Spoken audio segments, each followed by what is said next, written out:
Hello there, recruits. Welcome back, and thank you for joining me on another mission. Today, we're going to explore one of the most beautiful examples of unintended consequences in the entire Star Wars universe. Our story today starts with one of the greatest assets the Rebellion ever had, Cassian Andor. The craziest thing about his life as a rebel spy is that it all started because two Imperial officers decided to pick on the wrong guy. And I mean, seriously, they could not have chosen a worse person to mess with. Cassian was probably the worst target they could have selected because here's a guy who doesn't care what the Empire does.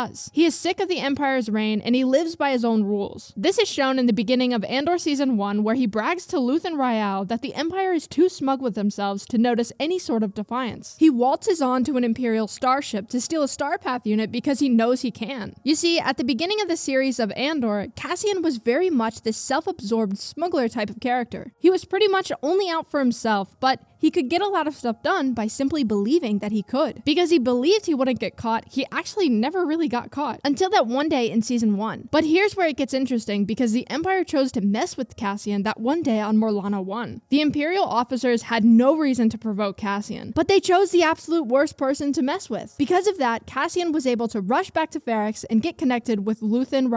The Empire did know that there was rebel activity on Ferrix, and Dedra Meero was supposed to help snuff out any spark of rebellion before it got ignited. And this is where the dominoes really started falling because Dedra became absolutely obsessed with trying to knock down the rebel outbreaks throughout different systems. She got completely fixated on trying to uncover the identity of Axis. He used this codename to hide his identity while he was completing missions around the galaxy. She couldn't let Axis out of her sight for years. This eventually leaves Dedra with such an obsession that she is willing to compromise her position in the Empire just to take down Luthen.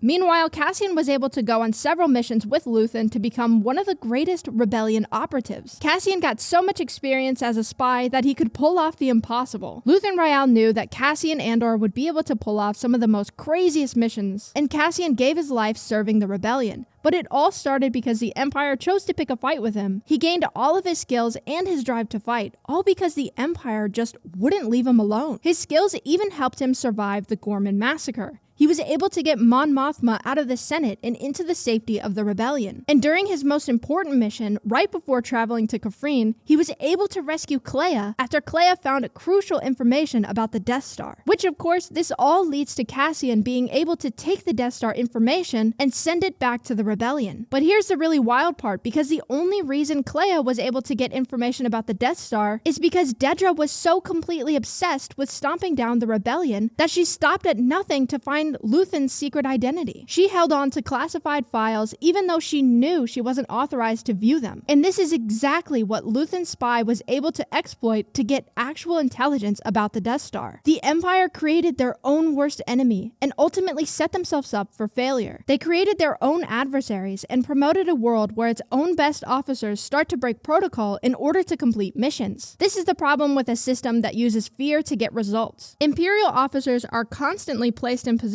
where they have to get results, or they fear for their own life. The officers are faced with impossible tasks and start to bend rules in order to achieve what must be done. This leaves room for cracks to start forming in the Imperial ranks, and secrets start to leak out. Then the Empire cracks down on systems throughout the galaxy, making it more impossible for citizens to just sit around and do nothing. The rebellion has to fight back because they have no choice. They have no life left, so they have almost nothing to lose by fighting. People like Cassian fall into becoming a rebel because they can't see a world where they are not fighting back. This is the same world that the Empire creates by harassing random people, like Cassian that one day on Morlana 1. This is another example of how the Empire's own arrogance and cruelty becomes the instrument of their destruction. They created their own worst enemy simply by picking on someone for no reason. And that decision ultimately led to the destruction of their ultimate weapon, the Death Star. It was destroyed because two Imperial officers couldn't resist bullying a stranger. The Empire's need to control and intimidate everyone around them is exactly what drove people like Cassian into the arms of the rebellion. They created their very own thing they were trying to prevent. And in the end, that moment of casual intimidation on Morlana 1 became the first domino in a chain of events that would eventually bring down the entire Empire. It just goes to show you that some of the most smallest actions can have massive consequences. One of my favorite examples of of this is in A New Hope. Owen and Luke are about to buy an R4 astromech from the Jawas. The droid is seemingly in perfect condition, but the droid does make a bunch of smoke come out of himself so that it would seem faulty. Then Owen would ask for the R2 unit instead, and now R2 was able to lead Luke to Obi-Wan, and our story continues from there. Star Wars has a way of making such beautiful stories, and that's what I love so much about this universe. If you love this universe too, check out this other video that I made. I think you'll really like it, and be sure to subscribe for more videos in the future. Let me know what types of videos you want to see next in the comments, and I'll see you guys next time. And just remember, you have friends everywhere.